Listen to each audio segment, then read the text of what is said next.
Glória a Deus, a paz do Senhor, igreja. Você está aguardando esse grande dia? Você aguarda o Rei Jesus ansiosamente? Louvado seja Deus, nós estamos nessa esperança, nessa expectativa. Meus queridos, quero ler a palavra do Senhor com vocês, que se encontra em Apocalipse, capítulo 2.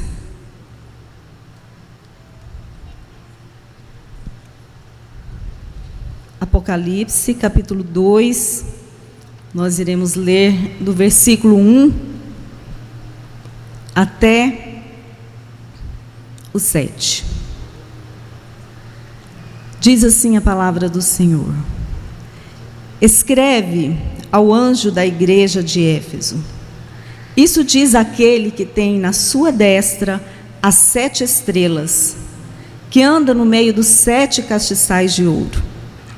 Conheço as tuas obras, e o teu trabalho e a tua paciência, e que não podes sofrer os maus, e pusestes à prova os que dizem ser apóstolos, e o não são, e tu os achastes mentirosos, e sofreste, e tens paciência, e trabalhaste pelo meu nome, e não te cansaste. Tenho, porém, contra ti, que deixaste o teu primeiro amor. Lembra-te, pois, de onde caíste, e arrepende-te, e pratica as primeiras obras. Quando não, brevemente a ti virei, e tirarei do seu lugar o teu castiçal, se não te arrependeres. Tens, porém, isso que odeia as obras dos nicolaítas, as quais eu também odeio. Quem tem ouvidos, ouça o que o Espírito diz às igrejas. Ao que vencer, dar-lhe-ei a comer da árvore da vida, que está no meio do paraíso de Deus. Você pode orar juntamente comigo? Senhor, nós te adoramos, Pai, nós te glorificamos, nós queremos render graças ao Senhor nesse dia, Pai. Nós queremos engrandecer o teu nome, Pai. Nós queremos te adorar com todo o nosso coração, com toda a nossa alma, com todo o nosso entendimento, Senhor. E eu peço que essa palavra, Senhor, fale ao coração de cada um de nós. Que essa palavra, Senhor, seja dirigida pelo teu Espírito Santo, e que o teu Espírito Santo venha trabalhar no mais íntimo do nosso ser, Pai. Que nós possamos ser transformados, edificados através da tua palavra. Que nós possamos ser renovados, Pai, e ser uma igreja viva, vibrante, cheios da tua presença, Senhor. É a nossa oração nessa noite, Pai, é o nosso pedido, em nome de Jesus. Pode se assentar. Glorificando a Deus, agradecendo a Ele pela oportunidade de mais uma vez poder estar na casa dEle. Eu estou muito feliz, muito grata a Deus por mais uma vez poder estar aqui no altar do Senhor, podendo ministrar a palavra de Deus a essa igreja tão amada, que eu amo tanto. Agradeço imensamente aqui ao nosso pastor, ao meu amor, e é debaixo da autoridade, da bênção dele, que eu estou aqui. Meus queridos, esse texto que nós lemos, em Apocalipse 2, nós sabemos que é uma carta que foi escrita à igreja de Éfeso. O livro de Apocalipse, ele tem o objetivo de revelar a soberania de Jesus, a grandeza, o poder de Deus. Mas ele também tem cartas muito específicas que foram enviadas para algumas igrejas da Ásia Menor. E essa aqui é uma dessas cartas, que foi enviada especialmente para à igreja de Éfeso. Para qual igreja que foi enviada, gente? Ah, vocês estão ligados, vocês estão comigo. E quando nós lemos essa carta que foi enviada à igreja de Éfeso, nós podemos ser confrontados e nós podemos analisar a nossa própria vida. Nós podemos olhar para dentro de nós mesmos, como igreja também do Senhor Jesus, a igreja da fama. Aqui hoje não é a igreja de Éfeso, é a igreja Ministério Fama, que essa carta está endereçada. Essa carta hoje, ela foi endereçada a você. Essa palavra, ela foi endereçada a você e a mim, ao nosso coração, a essa igreja que o Senhor ama, a essa igreja que o Senhor cuida dela, como a menina dos olhos dele. Meus queridos, Jesus, ele começa aqui elogiando, falando as coisas boas que essa igreja tinha, tudo que eles faziam, as práticas deles. E a igreja de Éfeso era uma igreja que fazia tudo certo, né? Quase tudo. Mas aos olhos humanos, se fosse para a gente avaliar, se fosse para, vamos imaginar aqui que a gente fizesse uma comissão. Nós vamos visitar a igreja de Éfeso. Vamos fazer uma comissão de pastores, vamos lá aprender com eles. Nós iríamos chegar lá e nós íamos ficar admirados. Por quê? Porque eles faziam quase tudo certo. Era um exemplo de igreja. Era um exemplo a ser seguido.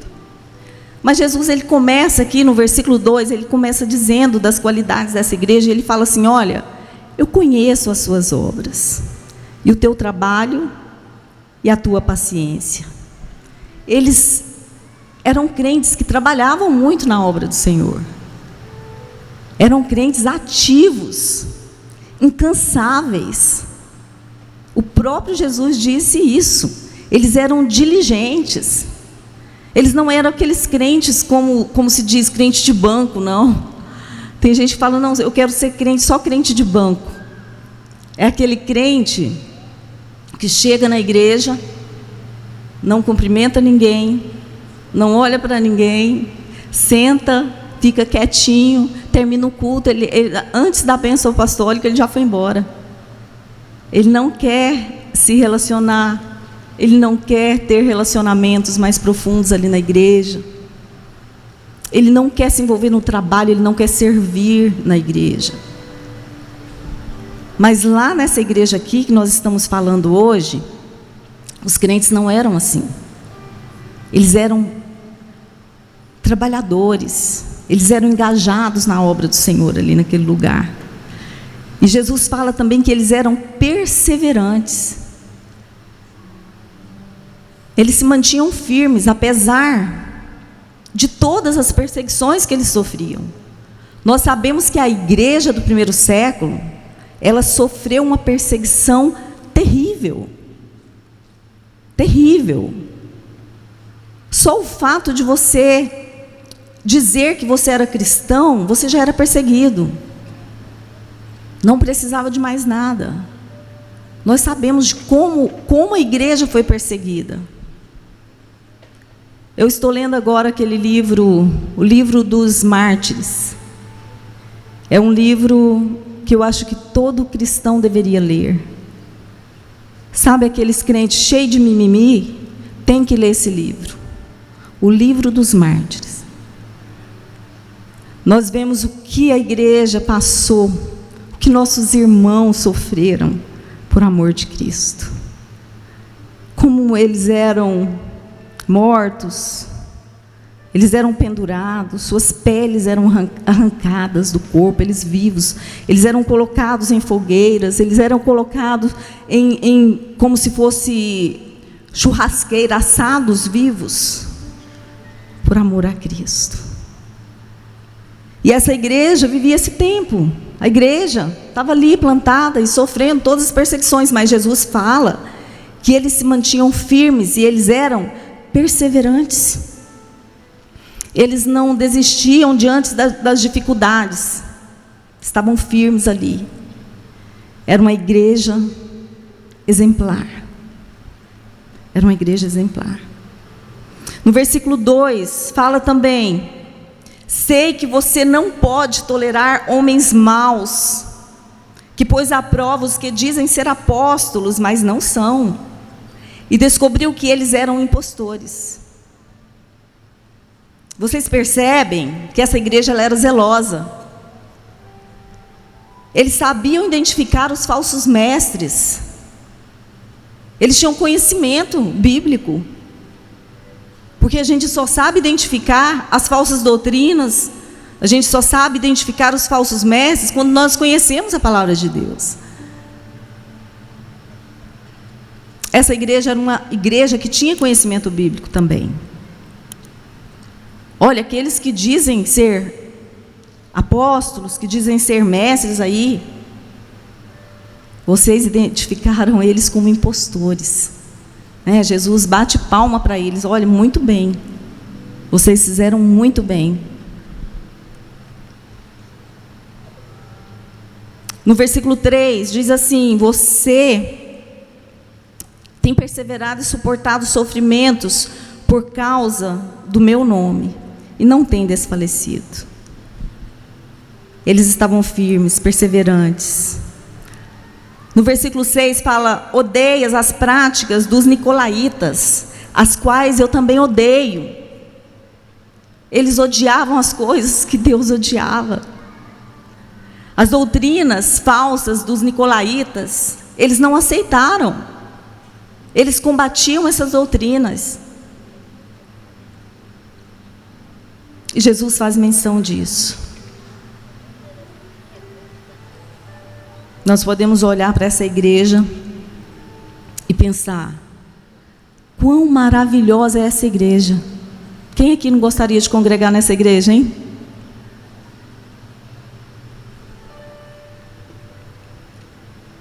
Acho que todos. Mas você pode observar, vai observando que tudo que Jesus vai falando aqui são coisas externas, são coisas que a gente pode enxergar. São coisas que a gente pode ver: olha, essa igreja faz isso, ela faz aquilo, mas são coisas externas.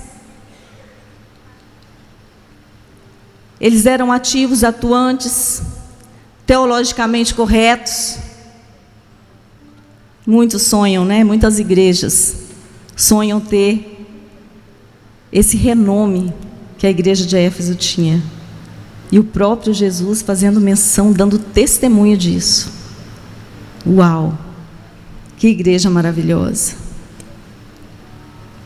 Mas, apesar de todos esses pontos positivos que essa igreja tinha, apesar de tudo que eles faziam, de que eles eram, Jesus tem uma repreensão muito severa contra essa igreja. E ele diz assim, lá no versículo 4: tenho, porém, contra ti, que deixaste o seu primeiro amor. Eles estavam ativos, eles estavam trabalhando, fazendo a obra de Deus, incansavelmente, sofrendo perseguições. E Jesus olha para eles e fala: olha, eu tenho contra vocês, que vocês deixaram o primeiro amor. Isso é muito grave. Mas isso, as pessoas não podem perceber, muitas vezes, Apesar de que a gente sente. Você chega numa igreja onde não tem a presença do Espírito Santo, a gente sente. Mas muitas igrejas funcionam sem a presença do Espírito Santo. Eu não sei como. Eu não consigo entender como sobrevive. Mas existem igrejas que você vai e você não sente ali a presença de Deus. Você sabe que Deus não está naquele lugar. As práticas São práticas que não agradam a Deus. E nós perguntamos aqui nessa noite, nós podemos questionar isso, né? Como essa igreja tão espetacular, tão maravilhosa, como essa igreja tão exemplar, ela pôde perder algo tão vital, tão importante para uma igreja. Como?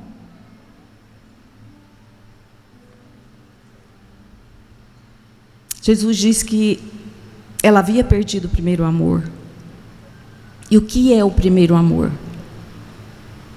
O primeiro amor, queridos, não é só um sentimento de nostalgia de antigamente. Eu vejo muitas pessoas falando assim: nossa, a igreja era boa antigamente.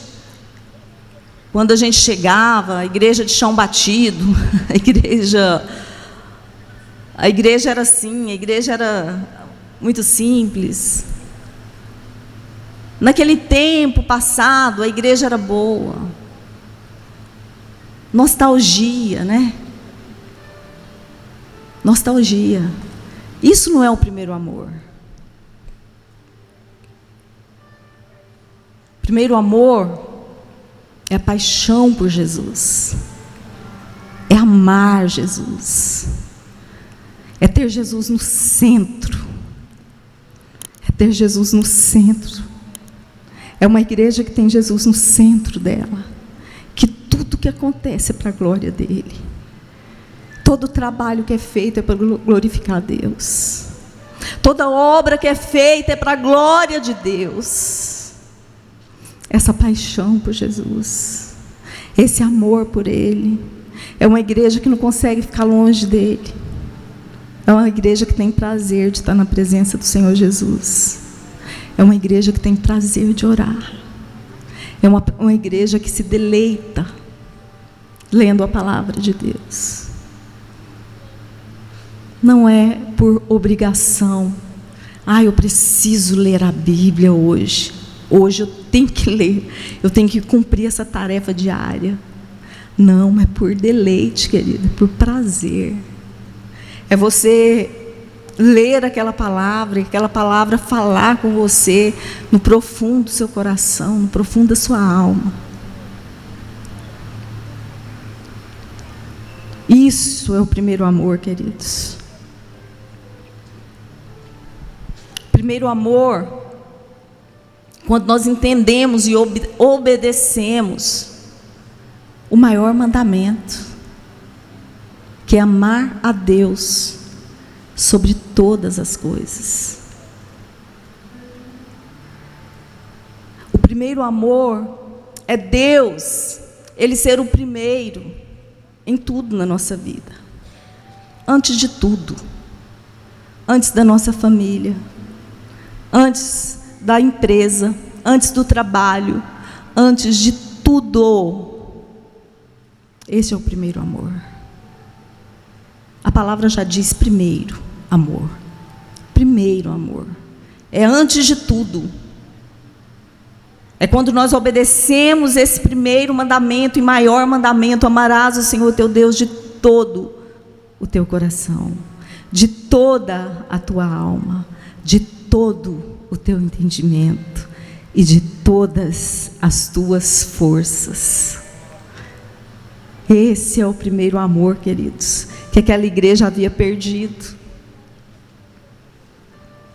É quando a presença de Deus, o primeiro amor é quando a presença de Deus é o nosso maior desejo. Como que está o seu coração? Faz essa introspecção aí. Faz essas perguntas para o seu coração. O que é mais importante para você? Você tem prazer na presença do Senhor? Ou você vem à igreja de uma forma automática? Você tem prazer de louvar, de cantar? Ou quando você está aqui cantando, você está pensando no que você vai comer quando chegar em casa? O que você vai fazer amanhã? Suas tarefas do seu trabalho? A escola do seu filho? Ou você está conectado com o Senhor naquele momento e está adorando a Ele de verdade? Eu quero te convidar a fazer essa análise. Olhar para dentro do seu coração. Porque parece inadmissível a igreja de Éfeso perder esse primeiro amor. Então isso quer dizer, querido, que qualquer igreja, preste atenção nisso, qualquer igreja, ela corre o risco de perder o primeiro amor. Imagina se Éfeso, a igreja de Éfeso, que estava ali, Jesus tinha sido crucificado há pouco tempo, ainda eles estavam vivendo aquelas notícias, aquele fogo do descer do Espírito Santo ali, eles estavam ainda nesse movimento. Se eles perderam o primeiro amor, imagina nós, 2000 anos depois. Você acha que é possível a gente perder o primeiro amor? Com certeza. E essa palavra aqui hoje, com muito amor no meu coração, é para que nós possamos refletir, para que nós possamos nos despertar, e que a chama desse primeiro amor, ela possa reacender no nosso coração. Nós não estamos aqui para julgar ninguém, e nem você pode se julgar. Talvez você está se sentindo frio, talvez você está se sentindo uma frieza espiritual, mas não se julgue, não, todos nós somos suscetíveis a isso, mas não fique da maneira que você está, se posicione na presença de Deus, Senhor, eu quero voltar ao primeiro amor, eu quero, e é a partir de hoje, não é amanhã não, é a partir de hoje que eu quero mudar o nível da minha vida espiritual. É a partir de hoje que eu quero mergulhar em águas mais profundas. Eu quero experimentar de experiências mais profundas com o Senhor. Essa palavra é para que nós possamos nos encorajar a isso, queridos. Não para que a gente se julgue e fale, eu estou frio espiritualmente mesmo. Não, minha vida está acabada, eu não presto nem para ser crente. Não, não é para isso. Como a gente pode perder esse primeiro amor? Geralmente isso acontece de uma forma muito sutil, muito lenta, que a gente não vai percebendo. O inimigo, ele usa coisas da nossa rotina, do nosso dia a dia, coisas lícitas, coisas boas, coisas que são bênção na nossa vida. Muitas vezes o inimigo usa essas coisas para nos afastar da presença de Deus. Às vezes as nossas correrias do nosso trabalho, às vezes até o trabalho na igreja, às vezes até o trabalho na igreja, nós envolvemos tanto com o trabalho da igreja, tanto com a obra de Deus, que nós esquecemos de nos aproximar de Deus. Nós não temos tempo para aproximar de Deus. Nós não temos tempo para orar. Eu li um livro esses dias, o autor fala assim, olha, nós não devemos encaixar a nossa rotina de oração, a nossa vida de oração, a nossa rotina. Nós não devemos encaixar a nossa vida de oração, a nossa rotina. Nós temos que encaixar a nossa rotina, a nossa vida de oração. A prioridade é a nossa vida com Deus. E o restante eu vou encaixar. Primeiro eu faço o que é mais importante. E as outras coisas eu vou encaixando no restante do tempo. Isso é uma verdade, isso é buscar a Deus, isso é amar a Deus sobre todas as coisas. Isso é priorizar o Senhor Deus. Muitas vezes a rotina é muito pesada e nós nos envolvemos nas nossas atividades, no nosso trabalho. As distrações muitas coisas que são boas, até mesmo, né, divertidas. Celular, quantas coisas têm nos roubado a atenção, quantas coisas têm prendido, têm nos emaranhado, nos embaraçado para que a gente se afaste da presença de Deus. Quantas coisas o inimigo tem usado, queridos, para nos afastar da presença de Deus. A frieza espiritual, ela traz muitas consequências para a nossa vida. O abandono do primeiro amor traz consequências sérias para a nossa vida. E eu quero falar com vocês aqui algumas delas. Primeiramente, para a nossa vida pessoal. A pessoa que está frio, que ele já teve uma experiência com Deus, que ele conhece a Deus, e ele está frio espiritualmente, ele se sente vazio, ele se sente desanimado. E nós nos tornamos, quanto mais frios espiritualmente nós estamos, mais nós estamos sem resistência para tudo, para as decepções, para os embates da vida. Quanto mais nós estamos perto de Deus, quanto mais certeza nós temos que Deus está conosco, mais nós somos resilientes. Isso nos fortalece. Isso fortalece as nossas emoções. Você sofre uma decepção, mas aquilo não te abate. Aquilo não consegue te parar. Por quê? A presença de Deus, ela renova as nossas forças.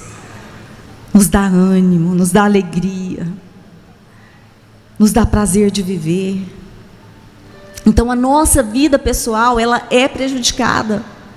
O nosso propósito é uma vida sem poder, uma vida cristã com frieza espiritual, uma vida vazia, sem alegria da salvação, prazer da salvação, de dizer para o Senhor Jesus: obrigada, Senhor, porque eu sou salvo, obrigada porque eu vou morar contigo. A gente vê as pessoas falando assim: misericórdia, não quero morrer nunca. As pessoas parecem que querem ser eternas nessa terra. Quando você fala de morte, as pessoas se assustam. Não, eu quero demais ir para a glória, eu quero demais morar com Jesus, mas daqui 100 anos, eu quero viver 100 anos. Nós estamos supervalorizando essa vida. Nós estamos achando que os prazeres dessa terra são os melhores, são os maiores. A alegria da salvação precisa estar no nosso coração, assim como do rei Davi, lá no Salmo 51, quando ele peca, ele fala: Senhor, me dá de novo a alegria da salvação, porque eu não consigo viver sem ela, não consigo viver sem a alegria da salvação em mim. Isso nos dá vida, nos dá vigor, queridos, para nós caminharmos. A frieza espiritual, ela impacta também o nosso testemunho. O mundo tem a expectativa, queridos, que a igreja seja diferente. As pessoas estão olhando para nós, e nós estamos testemunhando o Senhor Jesus em todo o tempo. Quando nós estamos frios espiritualmente, isso impacta de uma forma negativa a visão que as pessoas têm do Evangelho. Isso aí quer ser crente? Né? Isso aí quer ser crente? Eu não quero isso para mim. Quando nós estamos vazios, você pode observar, uma pessoa está passando por uma situação difícil, e ela descobre que você é crente.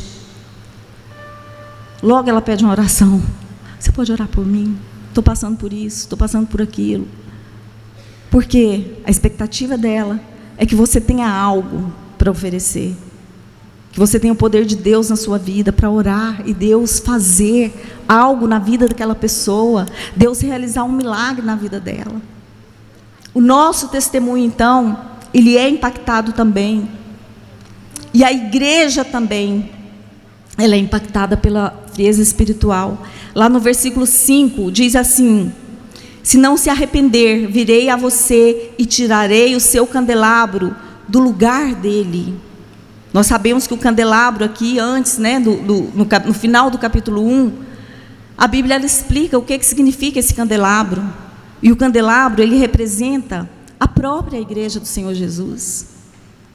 E a igreja, como algo visível, uma congregação que tem uma missão de brilhar no mundo, ela vai perder a sua essência, ela vai perder a sua razão de ser, ela vai ser tirada da sua posição original que ela deveria estar, porque uma igreja fria é uma igreja inativa, é uma igreja que não evangeliza, é uma igreja que não se importa com as almas perecendo.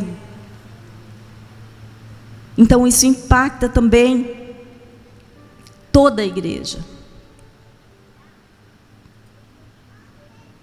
Uma igreja com todas as estruturas que as igrejas podem ter hoje, se ela não tiver o fogo do Espírito Santo, ela não impacta ninguém, ela não muda vida, ela não muda, não transforma pessoas. As pessoas entram e saem, estão do mesmo jeito, não tem transformação, porque não tem o poder de Deus agindo através da igreja naquele lugar. Não tem o poder de Deus agindo nas pessoas, para que as pessoas elas amem também as outras pessoas, e sirvam, e abençoem.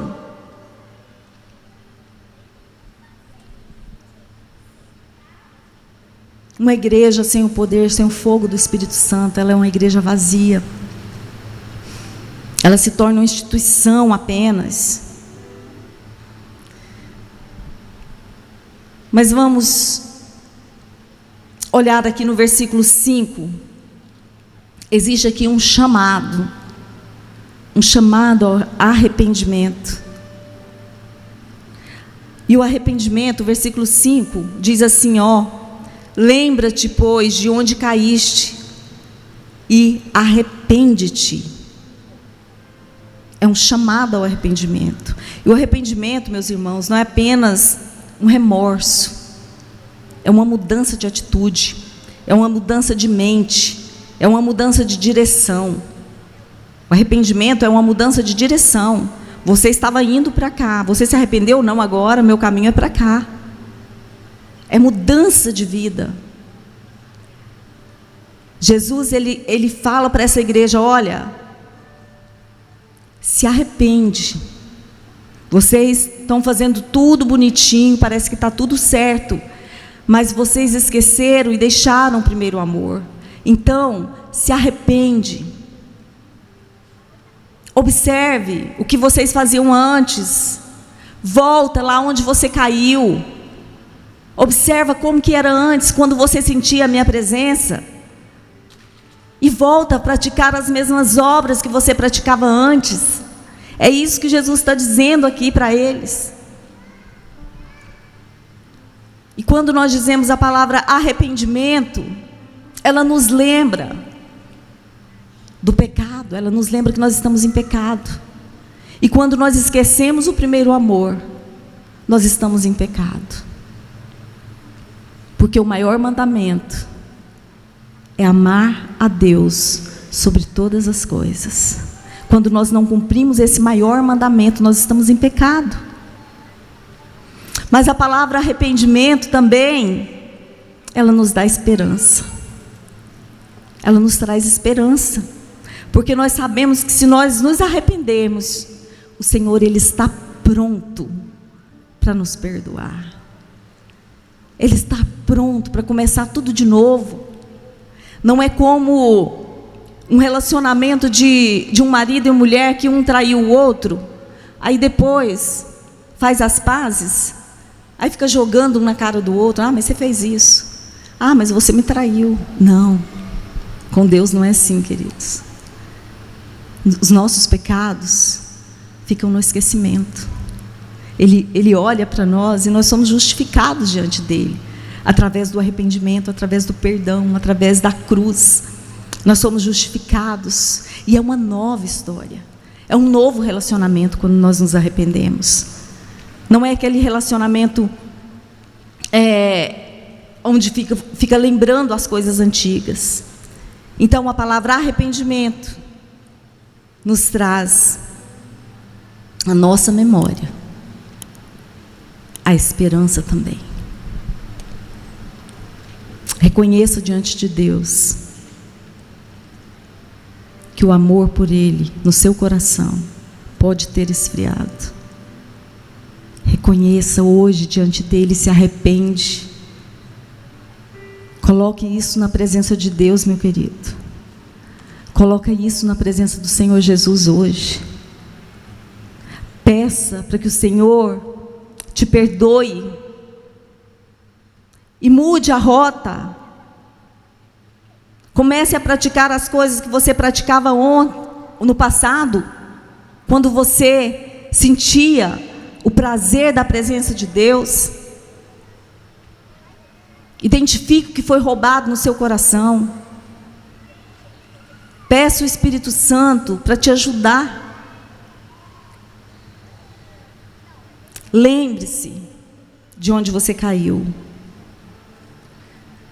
Se aproxime de Deus. Ele está sempre pronto. Ele está sempre de braços abertos para te receber, queridos. Sempre. Ele está sempre pertinho de nós. Só que Ele vai respeitar. Ele vai respeitar o seu jeito de ser. Ele vai respeitar quando você diz não. Ele vai respeitar o seu não. Mas quando você fala, Senhor, eu quero me relacionar contigo. É como se nós estivéssemos longe de Deus, distante de Deus. E a palavra de Deus, ele diz isso, né? Para que a gente se aproxime dele. Lá em Tiago 4:8 diz isso, olha. Se achegue a Deus. Achegai-vos a Deus, e Ele achegará a vós. É como se Deus estivesse lá. E você vai caminhando. Você dá um passo. Passos pequenos, mas você vai indo. Você vai caminhando. É um dia de oração. É lendo a palavra de Deus. É entregando a sua vida no cuidado dEle. Você vai aproximando. Você vai aproximando dEle. E a palavra diz que Ele vai se aproximar de você. Ele se aproxima de você se você se aproximar dEle. E aí você pode descansar nos braços dEle. Ele está sempre, sempre disposto a te abraçar. Ele está sempre disposto a te amar. Ele está sempre disposto a te acolher, queridos.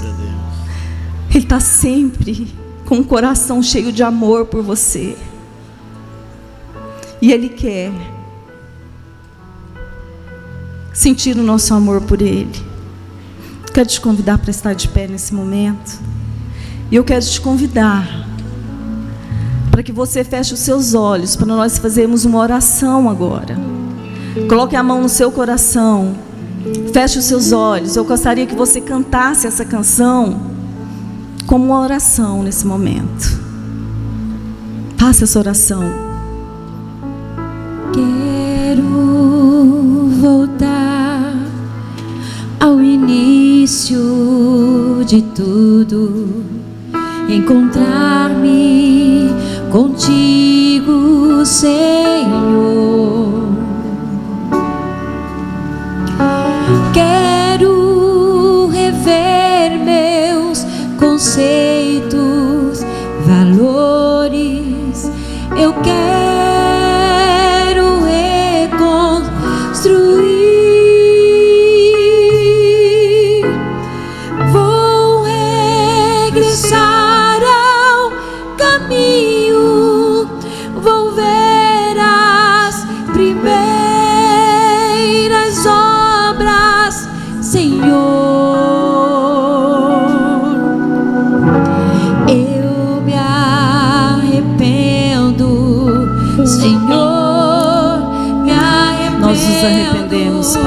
Senhor, me arrependo, Senhor.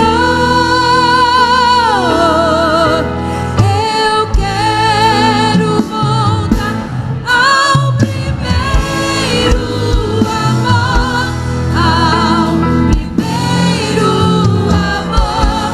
Eu quero voltar a Deus. Eu quero voltar ao primeiro amor, ao primeiro amor. Eu quero voltar a Deus. Meus queridos, esteja indo no espírito de oração. E eu quero fazer um convite aqui muito especial. Se tiver alguém nos visitando nessa noite e quiser também fazer uma aliança com o Senhor Jesus, quiser aceitar Jesus como Salvador da sua vida, quiser experimentar esse grande amor de Deus na sua vida, o prazer de poder amar o Senhor de todo o seu coração e ser amado por Ele, eu quero te convidar aqui à frente. Vem aqui que nós queremos orar por você. Quero te convidar, vem aqui que nós vamos fazer uma oração por você e você vai viver novas experiências na sua vida. Você vai viver uma vida nova com Jesus. Vem aqui à frente. Nós queremos orar por você nessa noite. Me arrependo, Senhor. Me arrependo, Senhor. Eu quero voltar ao primeiro amor, ao primeiro amor. Eu quero voltar a Deus. Eu quero voltar ao primeiro amor, ao primeiro amor. Eu quero voltar a Deus. Aleluia. Temos alguém que nos visita? Não temos? Glória a Deus. Deus abençoe. Obrigada. Já devolvo aqui, pastora Abinaí.